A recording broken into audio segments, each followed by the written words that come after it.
Hello students.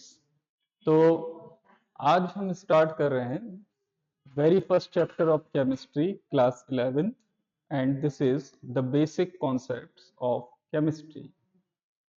बच्चों, chapter का नाम भले ही बेसिक कॉन्सेप्ट्स ऑफ केमिस्ट्री हो, but it is not basic.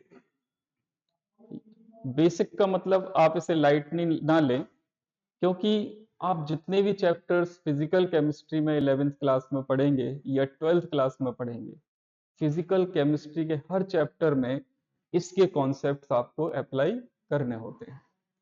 Mole concept, equivalent concept, stoichiometric calculations, atomic mass, molecular मास, ये जितने भी कई सारे कॉन्सेप्ट हम इसमें पढ़ेंगे, ये सभी कॉन्सेप्ट्स कहीं ना कहीं डायरेक्टली और इनडायरेक्टली 11th और 12th क्लास के फिजिकल केमिस्ट्री के चैप्टर्स में अप्लाई होते हैं। तो it is a very important chapter. इसको हमें बड़े ध्यान से समझना है और सीखना है। इस चैप्टर में ही एक और कॉन्सेप्ट होता है जिसे हम बोलते हैं मोल कॉन्सेप्ट। एक सब टॉपिक होता है इसमें, मोल कॉन्सेप्ट। काफी सारे बच्चों को काफी समझने में दिक्कत आती है उसको, बट अगर आप उसको बहुत ध्यान से थॉरली पढ़ेंगे तो इट इज वेरी इजी, और केवल यूनिटरी मेथड का यूज करके हम उस टॉपिक को कवर करते हैं, उसकी कैलकुलेशंस करते हैं। तो बच्चों स्टार्ट करते हैं। तो जो हम some basic concepts of chemistry पढ़ रहे हैं, तो सबसे पहले तो व्हाट इज केमिस्ट्री, इसको आप समझें। केमिस्ट्री को देखिए बच्चों, एक अमेरिकन साइंटिस्ट हॉफमैन है, रॉल्ड हॉफमैन, उनके शब्दों में हम कहें तो केमिस्ट्री क्या है? केमिस्ट्री साइंस ऑफ मॉलिक्यूल्स है और उनके ट्रांसफॉर्मेशन की स्टडी है। That is chemistry is the science of molecules and their transformation. Transformation का बेसिकली मीनिंग क्या है? ट्रांसफॉर्मेशन का मीनिंग है रिएक्शन से कोई पर्टिकुलर सब्सटेंस ट्रांसफॉर्म होकर किसी दूसरे सब्सटेंस में कन्वर्ट हो रहा है। फॉर एग्जाम्पल हाइड्रोजन और ऑक्सीजन, इनकी रिएक्शन से वाटर का फॉर्मेशन होता है। तो यहाँ क्या हुआ? ट्रांसफॉर्मेशन ही तो हुआ है। हाइड्रोजन और ऑक्सीजन के एटम्स ट्रांसफॉर्म हुए और कन्वर्ट हो गए किसमें? वाटर के मॉलिक्यूल्स में। सो दिस इज द ट्रांसफॉर्मेशन, और इसकी स्टडी क्या कहलाएगी? केमिस्ट्री कहलाएगी। ठीक है ना? So chemistry is what? Chemistry is the science of molecules, of substances and their transformations. Okay. अब जब हम यहां पर साइंस की बात करते हैं, स्टडी की बात करते हैं मॉलिक्यूल्स की, देन ये केवल कुछ पर्टिकुलर एलिमेंट्स की ही स्टडी नहीं है। फॉर एग्जाम्पल पीरियोडिक टेबल में आप जितने एलिमेंट्स देखते हैं, उस उन कुछ एलिमेंट्स की स्टडी को ही हम केमिस्ट्री नहीं कहते, बल्कि उन एलिमेंट्स के कॉम्बिनेशन से बनने वाले मिलियंस बिलियंस ऑफ मॉलिक्यूल्स, इन सब की जो स्टडी है, that is called chemistry. Okay, so this is chemistry. अब ये जो हमारा चैप्टर है बच्चों, some basic concepts of chemistry, इस चैप्टर में हम जो बेसिक कॉन्सेप्ट्स, इसके अंदर जो हम सब टॉपिक्स कवर करने वाले हैं, उनको थोड़ा सा देख लेते हैं जरा। जो इंपॉर्टेंट कॉन्सेप्ट जो हम इसमें कवर करेंगे, that are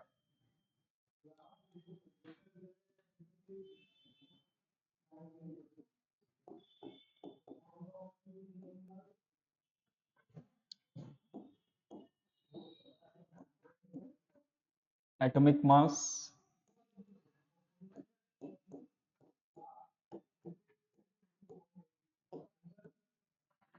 molecular mass, second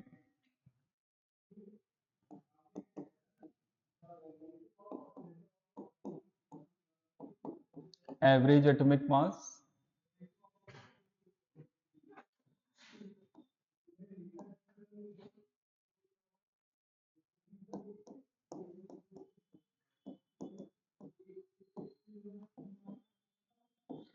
percentage composition of compounds,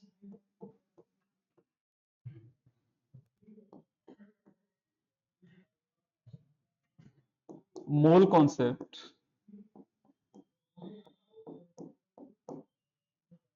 note करते जाइए बच्चों।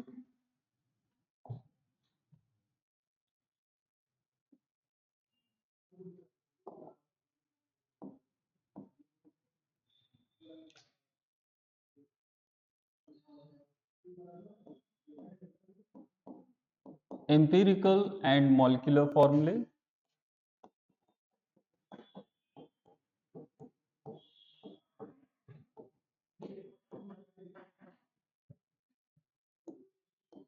sixth one is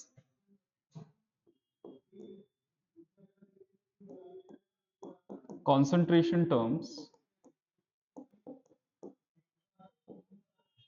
concentration terms में हम पढ़ेंगे molecular, for example molarity, normality, gram per liter concentration, percentage concentration, okay, stoichiometric calculations,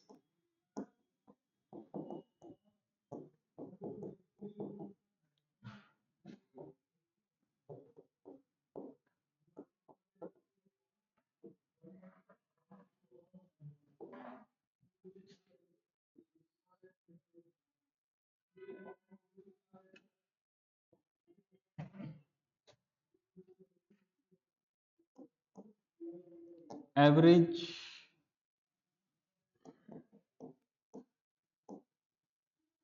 molar mass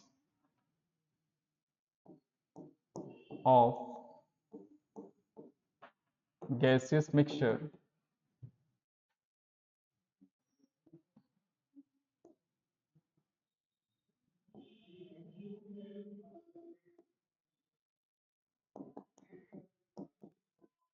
equivalent concepts।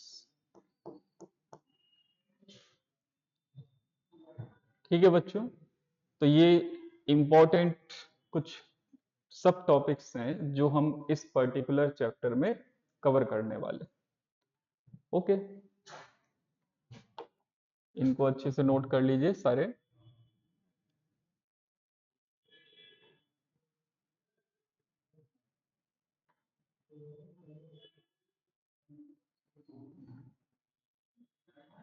ठीक है, इसको एक बार नोट कर लीजिए।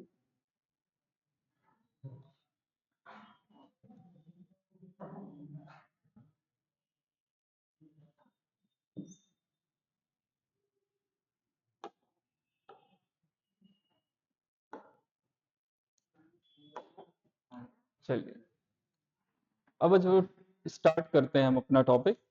सबसे पहले आपने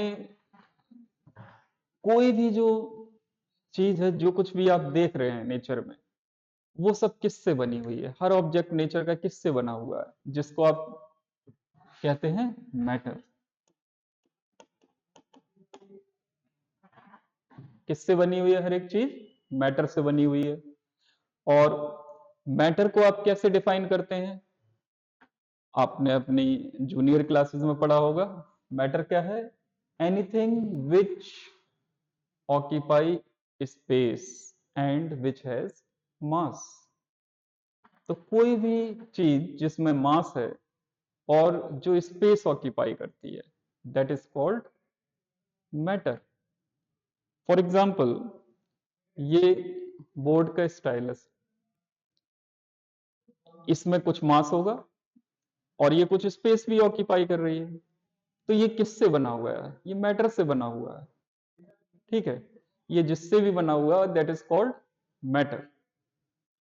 अब इस मैटर को भी हम अलग अलग तरीके से डिफाइन कर सकते हैं, इनको भी हम क्लासिफाइड कर सकते हैं। फॉर एग्जाम्पल, मैटर मिक्सचर के फॉर्म में हो सकता है, मैटर प्योर सब्सटेंस के फॉर्म में हो सकता है, मिक्सचर में मैटर हेट्रोजीनियस मिक्सचर के फॉर्म में हो सकता है या होमोजीनियस मिक्सचर के फॉर्म में हो सकता है। ओके, और प्योर सब्सटेंस में जो मैटर है वो एलिमेंटल हो सकता है और कंपाउंड के फॉर्म में भी हो सकता है। ठीक, कैसे कह सकते हैं बच्चों? मैटर को हम क्लासिफाइड कर सकते हैं into category mixture and pure substance. Mixture and pure substance. Mixture को हम फर्दर क्लासिफाई कर सकते हैं homogeneous mixture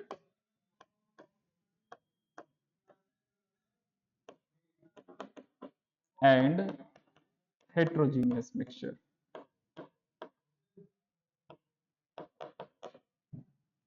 okay, and pure substances again can be classified as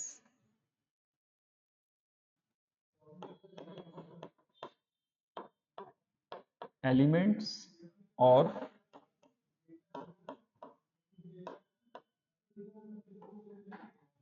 compounds। तो इस तरह से बच्चों हम मैटर को क्लासिफाई कर सकते हैं। अब मिक्सचर का क्या मतलब है बच्चों? Mixture for example water plus salt, water plus sugar, ये बच्चों एग्जांपल हैं होमोजीनियस मिक्सचर के। होमोजीनियस मिक्सचर का मतलब है जिसमें मिक्सचर का composition through out the bulk constant होता है। मिक्सचर का composition through out the bulk constant होता है, एक डेफिनेट प्रोपोर्शन में सब्सटेंसेस उसमें मिक्स होते हैं, that is called homogeneous mixture. For example water and salt, अगर आप वाटर में सॉल्ट मिलाते हैं या वाटर में शुगर बनाते हैं, मिला देते हैं, तो एक सॉल्यूशन फॉर्म होता है, that is the form of a mixture. और इस सॉल्यूशन में वाटर और सॉल्ट होमोजीनियसली मिक्स्ड है। इसका क्या मतलब हुआ बच्चों कि इस सॉल्यूशन में वाटर और सॉल्ट का composition throughout the solution constant मिलेगा, इनका प्रोपोर्शन वेरी नहीं करेगा। बट अगर हम हेट्रोजीनियस मिक्सचर की बात करें, then there will be a variation in their composition throughout the bulk. अगर आप पूरे मिक्सचर में, मिक्सचर के अलग अलग पार्ट में अगर कंपोजिशन देखेंगे तो इसमें आपको डिफरेंस मिलेगा, that is called heterogeneous mixture. इसको आप कह सकते हो ये अच्छे से आपस में कंप्लीटली मिक्स नहीं हो रहे हैं। ओके, फॉर एग्जांपल अगर आप वाटर में डस्ट मिला दें, आपने देखा होगा बच्चों, अगर आप पानी में थोड़ा डस्ट मिला देते हैं, सैंड मिला देते हैं, तो आपको एक मटमैला सा कलर दिखाई देता है वाटर सॉल्यूशन का। एक्चुअली वो सॉल्यूशन नहीं है, that is a heterogeneous mixture. इसमें आप देखेंगे आपको मड पार्टिकल्स अलग दिखाई देंगे, वो वाटर में मिक्स नहीं हुए हैं। फॉर एग्जाम्पल अगर आप सॉल्ट का सॉल्यूशन देखते हैं, सॉल्ट प्लस वाटर का मिक्सचर देखते हैं, तो इसमें आप सॉल्ट के पार्टिकल्स को वाटर के पार्टिकल्स से डिफरेंशिएट नहीं कर पाते, आपको सॉल्ट के पार्टिकल्स उसमें दिखाई नहीं देते हैं सॉल्यूशन में, और ना ही शुगर सॉल्यूशन में शुगर के पार्टिकल्स आपको दिखाई देते हैं, वो यूनिफॉर्मली डिस्ट्रीब्यूट हो गए हैं ओवरऑल मिक्सचर में। But in this case water plus dust, यहाँ पर यूनिफॉर्म मिक्सिंग नहीं हो पाती है, तो इस टाइप का जो मिक्सचर होता है that is called heterogeneous mixture. इसमें आपको एक से ज्यादा फेज दिखाई देते हैं, जबकि इस होमोजीनियस मिक्सचर में आपको सिंगल फेज सब्सटेंस में दिखाई देता है। Okay, on the other hand the pure substance can be further divided into two types, elements and compounds। Elements बच्चों जैसे आप जानते हैं hydrogen, oxygen, nitrogen, chlorine, etcetera. ये सब क्या है? एलिमेंट्स हैं। एलिमेंट्स का मीनिंग है जिसमें केवल एक पर्टिकुलर टाइप के एटम्स ही प्रेजेंट हों, किसी दूसरे एलिमेंट के एटम्स जिसमें प्रेजेंट ना हो। सिंगल सब्सटेंस के एटम्स अगर प्रेजेंट होते हैं then it is called elemental state of that pure substance. But the compound, it is also a type of pure substance. Okay. But compounds is what? Compound, it is the combination or group of two or more types of atoms of the elements. For example, H2O. यहां पर आप देख रहे हो बच्चों, H2O इस compound में hydrogen और ऑक्सीजन दो टाइप के एलिमेंट्स के एटम प्रेजेंट है, then it is not a elemental form of the substance, it is a compound. Okay, similarly N2O, NaCl, H2SO4, all of these are the pure form of the compounds, and that is why these can be classified as pure substances. Okay, इतना समझ में आ गया होगा आपको। अब हम आगे बढ़ते हैं।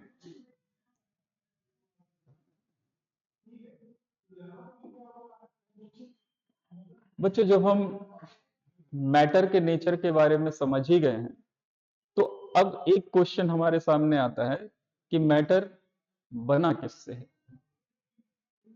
मैटर कैसे बना है, किन यूनिट से मिलकर बना है। तो बच्चों, इसके बारे में कई व्यूज थे, continuous view and discontinuous view. उसको हम आगे अदर चैप्टर में डिस्कस करेंगे।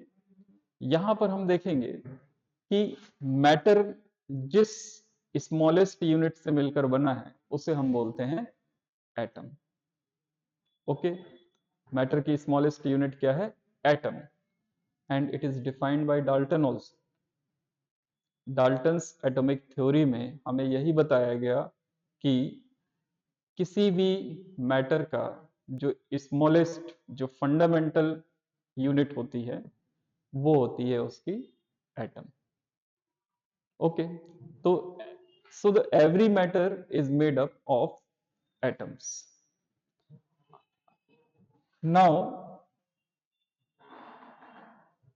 एटम के नेचर के बारे में जब हम और आगे पढ़ते हैं एटॉमिक स्ट्रक्चर में, तब हमें समझ आता है कि एटम भी और भी कई फंडामेंटल यूनिट से मिलकर बना हुआ है। सच for example electrons, protons and neutrons. आप जानते हैं एटम में सेंटर पर एक न्यूक्लियस होता है, इस न्यूक्लियस में न्यूट्रॉन्स एंड प्रोटॉन्स होते हैं। न्यूट्रॉन्स और प्रोटॉन्स के इस कलेक्शन को ही हम न्यूक्लियस बोल देते हैं। और इस न्यूक्लियस के अराउंड इलेक्ट्रॉन्स सर्कुलर मोशन में डेफिनेट पाथ में मूवमेंट करते रहते हैं, that are called orbits. But अभी हमें वो सब डिस्कस नहीं करना है। अभी हम आते हैं मैटर जिस स्मॉलेस्ट यूनिट से मिलकर बना है, that is called atom. And now there are some definitions like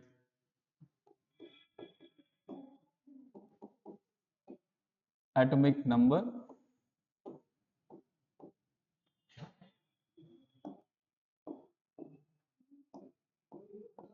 mass number, atomic number and mass number. Then what is atomic number and mass number? Atomic number is the number of protons. Atomic number is the number of protons in the nucleus of an atom, or it is also equal to the number of electrons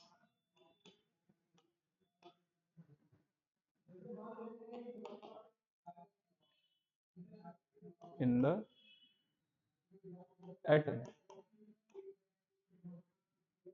of course the atom must be neutral. जब आप fundamental definition देते हैं atomic number की, that is the number of protons present in the nucleus of an atom. और किसी भी atom में number of neutrons and sorry number of protons and number of electrons equal होते हैं, because atom पर कोई net charge नहीं होता, एटम न्यूट्रल होता है। तो इसका मतलब क्या हुआ कि जितने प्रोटॉन्स है उतने ही इलेक्ट्रॉन्स भी होंगे। ओके, तो न्यूट्रल एटम में जितने इलेक्ट्रॉन्स हैं वो भी किसके बराबर होंगे, नंबर ऑफ प्रोटॉन्स के, and that is also called atomic number. Now the next term is mass number. Mass number क्या होता है? Mass number is number of neutrons plus number of protons. किसी एटम के न्यूक्लियस में जितने number of neutrons हैं and जितने number of protons हैं, इनके सम को हम बोलते हैं मास नंबर। ओके, तो जो एटॉमिक नंबर को हम रिप्रेजेंट करते हैं Z से, प्रोटॉन को हम यहां पर P से रिप्रेजेंट कर देते हैं और नंबर ऑफ इलेक्ट्रॉन्स को हम E से रिप्रेजेंट कर देते हैं। So Z equal to P equal to E, and mass number is represented by the symbol A. It is equal to N plus P. N for number of neutrons and P for number of protons.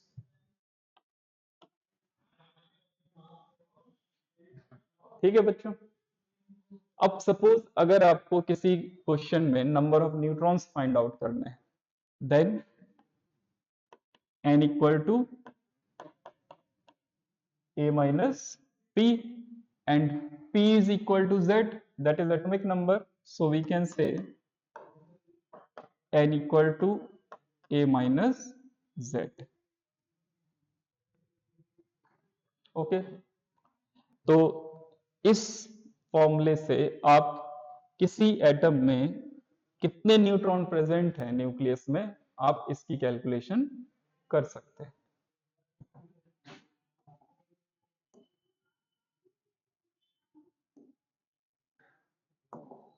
अब आगे बढ़ते हैं बच्चों, how to represent the atomic number and mass number.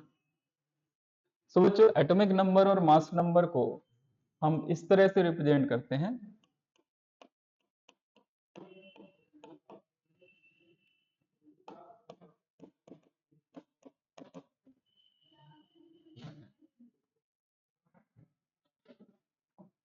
X Z A और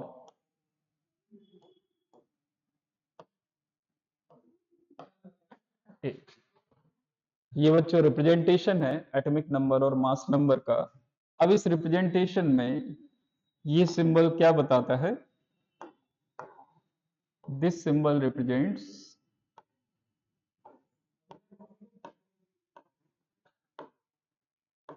element. Z atomic number and A is mass number.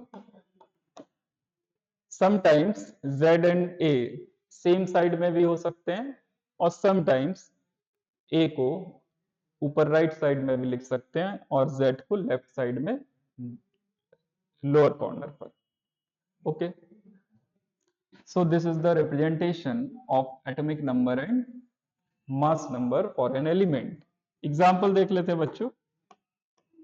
For example 6C12 8O16 1H1 17Cl35 etc. तो यहां पर बच्चों देखें जैसे 8O16, इसका क्या मतलब हुआ? This is the symbol of element, that is oxygen, and this is equal to atomic number, and this is mass number A.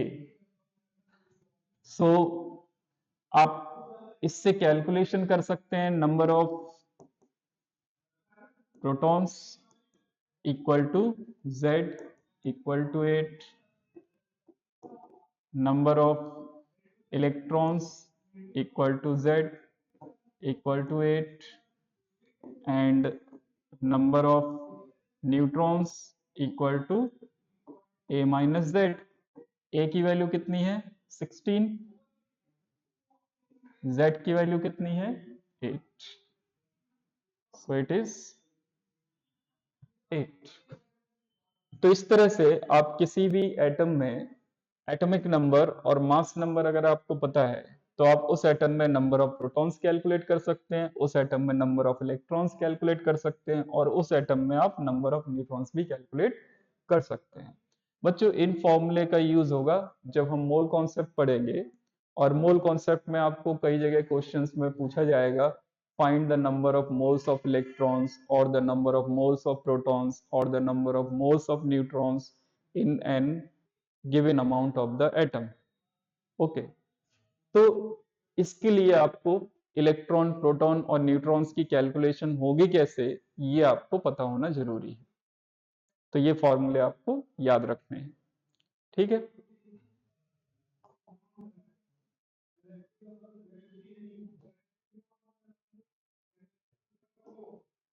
तो बच्चों अब नेक्स्ट टॉपिक पर आगे बढ़ते हैं।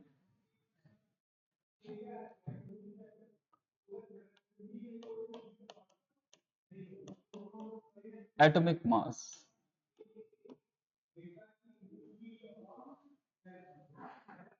एटॉमिक मास, अभी हमने मास नंबर पढ़ा।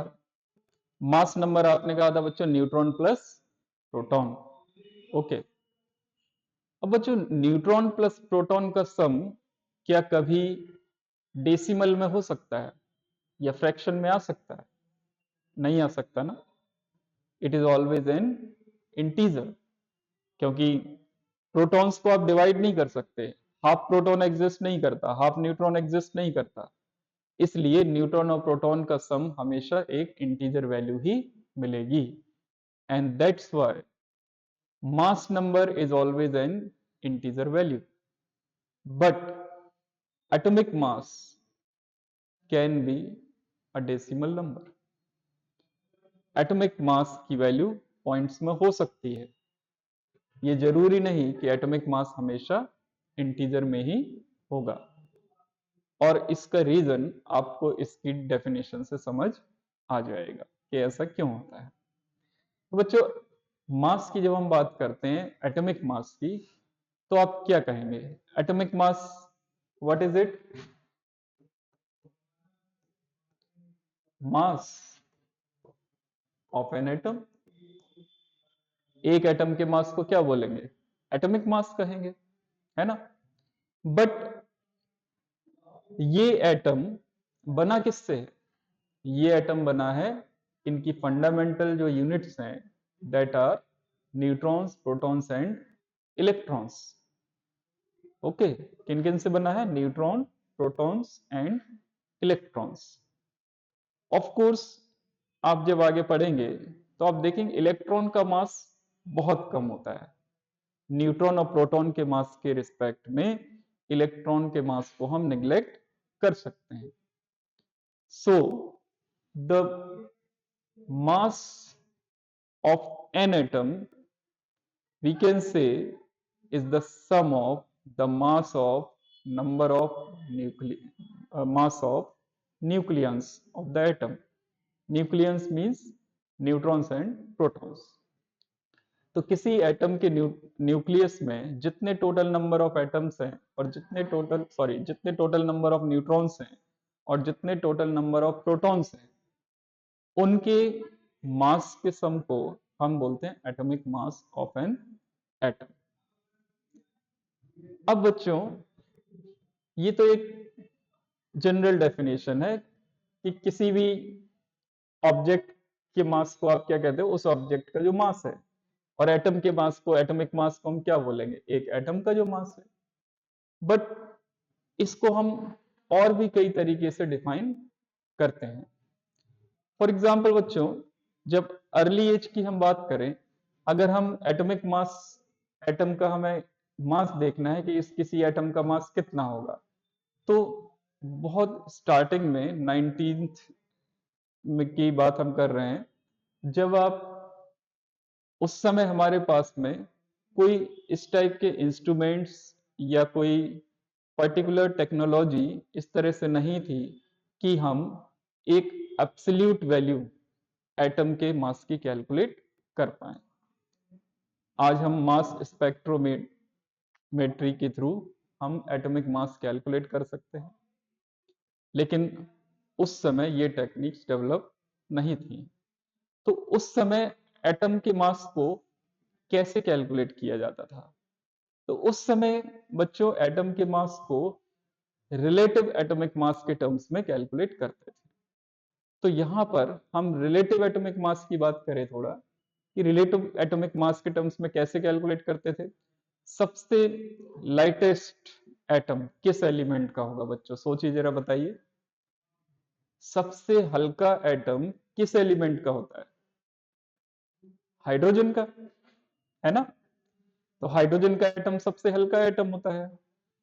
तो उस समय हाइड्रोजन एटम को रेफरेंस मान लिया गया और हाइड्रोजन के एक एटम के मास को 1 एटॉमिक मास यूनिट कंसीडर किया। एक्चुअली उस समय इसको कोई यूनिट नहीं दी गई थी। हाइड्रोजन के एक एटम के जो मास है उसको 1 असाइन कर दिया, क्योंकि ये हाइड्रोजन का ये एटम सबसे हल्का एटम होता है। सारे एलिमेंट्स में सबसे हल्का हाइड्रोजन एटम है। तो हाइड्रोजन के एक एटम को एक नंबर दे दिया गया 1, और उस 1 के रिस्पेक्ट में, दैट इज हाइड्रोजन एटम का जो मास है, उस मास को एक नंबर दिया गया 1, और उस मास के रिस्पेक्ट में, हाइड्रोजन के एक एटम के मास के रिस्पेक्ट में अदर एलिमेंट्स के एटम के मास को डिफाइन किया गया। बट नाउअडेज हम जो रेफरेंस कंसीडर करते हैं एटॉमिक मास को डिफाइन करने के लिए, that is not hydrogen atom, that is carbon 12 atom. जी हाँ, कार्बन 12 एटम। कार्बन के कई आइसोटोप्स होते हैं, कार्बन 12, कार्बन 13, कार्बन 14, बट जो मोस्ट अबंडेंट आइसोटोप है, दैट इज द कार्बन 12। आप इसको C12 भी कह सकते, इस तरह से भी लिख सकते हो बच्चों, कार्बन 12। दिस इज 6C12, जिसका एटॉमिक नंबर है 6 एंड मास नंबर है 12। इसमें 6 इलेक्ट्रॉन्स हैं, 6 न्यूट्रॉन्स हैं एंड 6 प्रोटॉन्स हैं। ओके, तो कार्बन 12 को रेफरेंस माना गया है रिलेटिव एटॉमिक मास को डिफाइन करने के लिए। अब इसको कैसे डिफाइन करते हैं बच्चों, देखते हैं।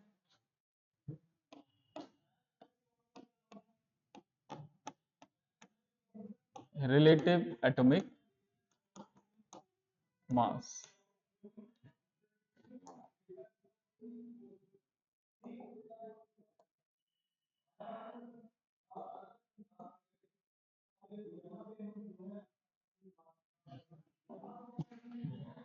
तो देखिए रिलेटिव एटॉमिक मास कैसे डिफाइन किया जाता है।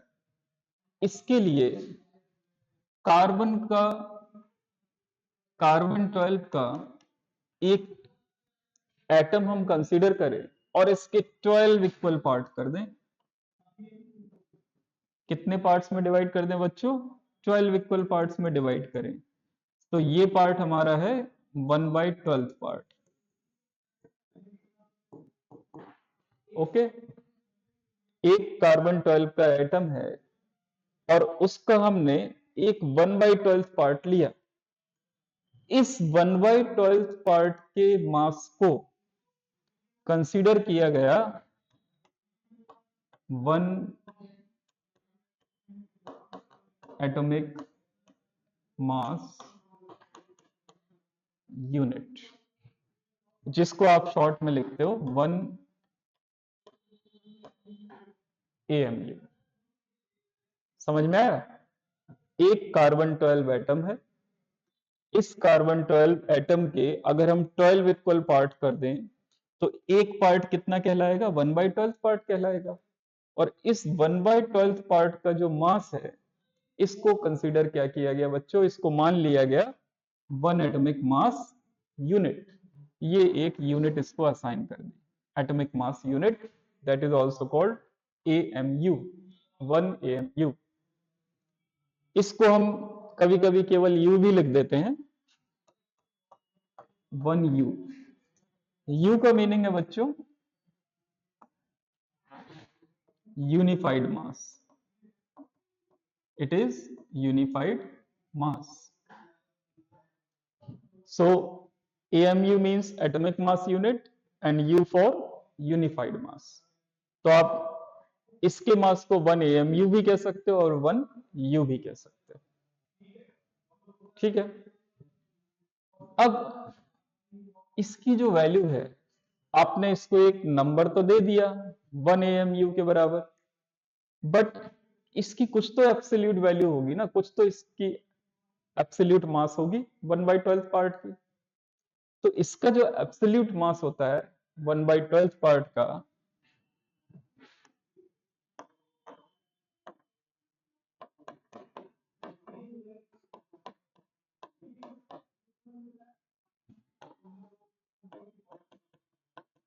ये होता है 1.66 into 10⁻⁻24 gram. This is the absolute value of 1/12 part of 1 carbon 12 atom. So basically हम यहां एक रिलेशन देख सकते हैं,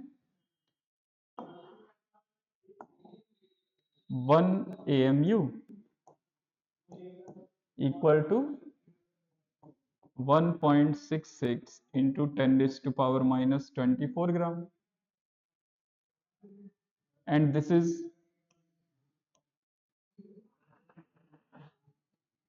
this relation is used for the conversion of AMU into gram और ग्राम into AMU। तो जहां कहीं भी आप न्यूमेरिकल सॉल्व करेंगे और आपको एटॉमिक मास यूनिट को ग्राम में कन्वर्ट करना है या ग्राम यूनिट को एटॉमिक मास यूनिट में कन्वर्ट करना है, तो आपको इस रिलेशन का यूज करना है। तो ये रिलेशन इंपॉर्टेंट है, ये आपको लर्न करनी है, याद रखनी है सभी को।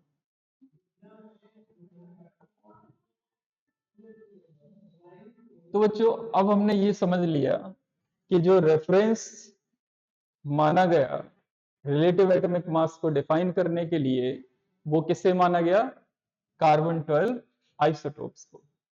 तो कार्बन 12 आइसोटोप के 1/12 पार्ट के रिस्पेक्ट में किसी एलिमेंट का एक एटम जितने टाइम्स हैवियर होता है, that is called atom relative atomic mass of that element. Okay, क्या मतलब हुआ इसको जरा समझे। For example,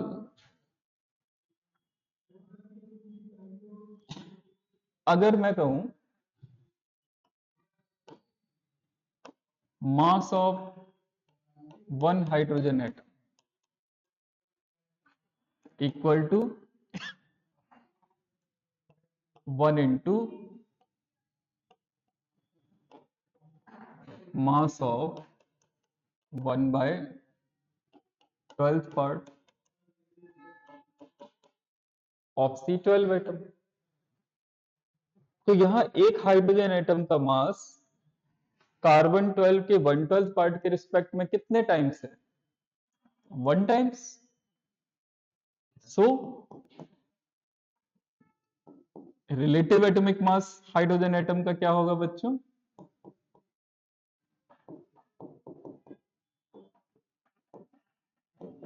equal to 1। Okay, AMU के रिस्पेक्ट में अगर आप लिखना चाहे तो आप 1 एएमयू यूनिट भी इसकी लिख सकते हैं। सिमिलरली अगर हम कहें mass of 1 oxygen atom equal to 16 into 1/12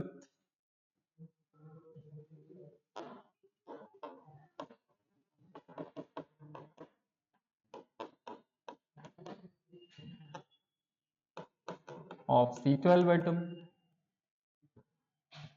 तो यहां से क्या पता चल रहा है आपको कि ऑक्सीजन के एक एटम का मास कार्बन 12 आइसोटोप के 1/12 पार्ट के मास के रिस्पेक्ट में कितने टाइम्स है?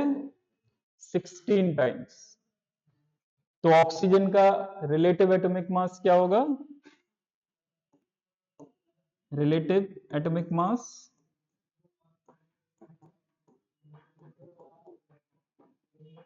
Of oxygen equal to 16। समझ आया? रिलेटिव एटॉमिक मास ऑक्सीजन का क्या हो जाएगा? 16 and relative atomic mass of hydrogen is 1। आप इसे भी एक यूनिट देना चाहें then it can be written as 16 AMU। Okay, तो अभी आपको समझ आया कि किसी एटम का रिलेटिव एटॉमिक मास एक वो नंबर है जो हमें ये बताता है कि उस एलिमेंट का एक एटम कार्बन 12 के 1/12 पार्ट के रिस्पेक्ट में कितने टाइम्स हैवियर है। तो बच्चों यहां से हम एक फॉर्मूला बना सकते हैं रिलेटिव एटॉमिक मास का। क्या?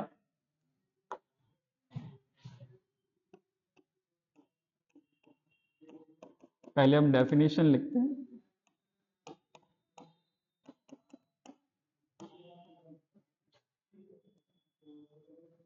Relative atomic mass is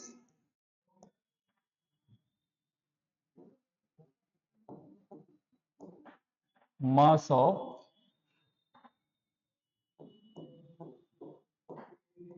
one atom of an element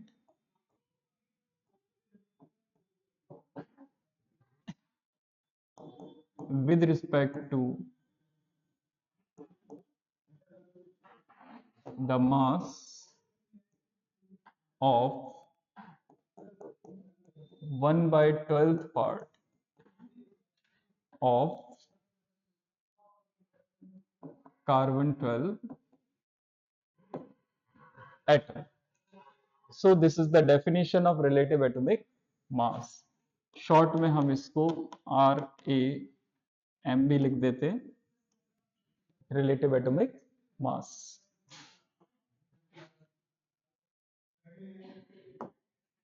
तो यहां से इस डेफिनेशन के अकॉर्डिंग हम एक फॉर्मूला लिख सकते हैं रिलेटिव एटॉमिक मास का, equal to mass of one atom of an element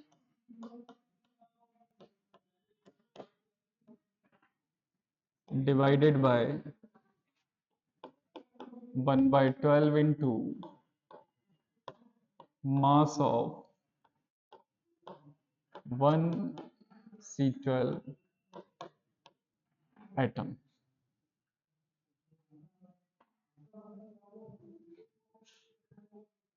ठीक है, ये फॉर्मूला नोट कर लीजिए रिलेटिव एटॉमिक मास।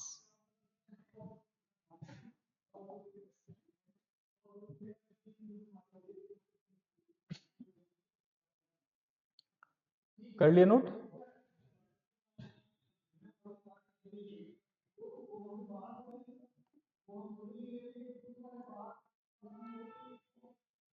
अब बच्चों जब आप न्यूमेरिकल सॉल्व करते हैं तो न्यूमेरिकल्स में आपको कई बार एटॉमिक मास की रिक्वायरमेंट होती है अलग अलग एलिमेंट्स के लिए। तो कुछ पर्टिकुलर एलिमेंट्स हैं जिनके एटॉमिक मास का फ्रिक्वेंटली यूज होता है कैलकुलेशन में, तो इनको आपको एटलीस्ट याद करना है। तो मैं कुछ एलिमेंट्स के एटॉमिक मास आपको बता रहा हूँ, आप एटलीस्ट इन एलिमेंट्स के एटॉमिक मास को याद करिए, तो कैलकुलेशन आपकी फास्ट हो जाएंगी, आपको बार बार एटॉमिक मास नहीं देखना पड़ेगा।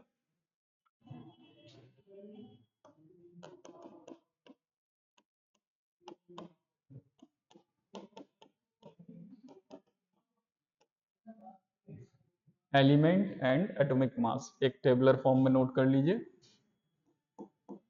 Hydrogen,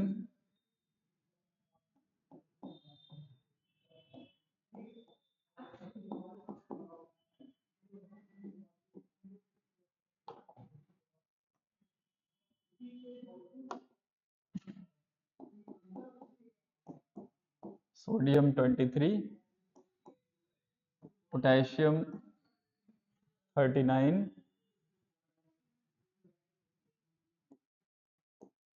magnesium 24, calcium 40, aluminium 27,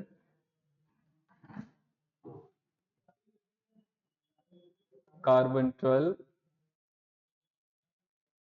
nitrogen 14, phosphorus 31, oxygen 16, sulphur 32,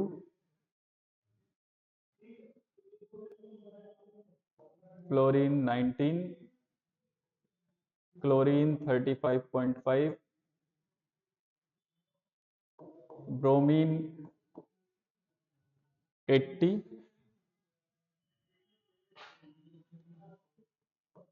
iodine 127, iron 56, copper 63.5, chromium 52, manganese 55, silver 108। तो कम से कम ये कुछ इंपॉर्टेंट एलिमेंट्स हैं, जब भी आप मॉलिक्यूलर वेट कैलकुलेट करते हैं तो इन एलिमेंट्स का फ्रिक्वेंटली यूज होता है, तो मॉलिक्यूलर वेट कैलकुलेशन में आपको इनके एटॉमिक मास की रिक्वायरमेंट भी होगी। तो अच्छा होगा अगर आप इसको याद कर लें। ओके, ये नोट कर लीजिए।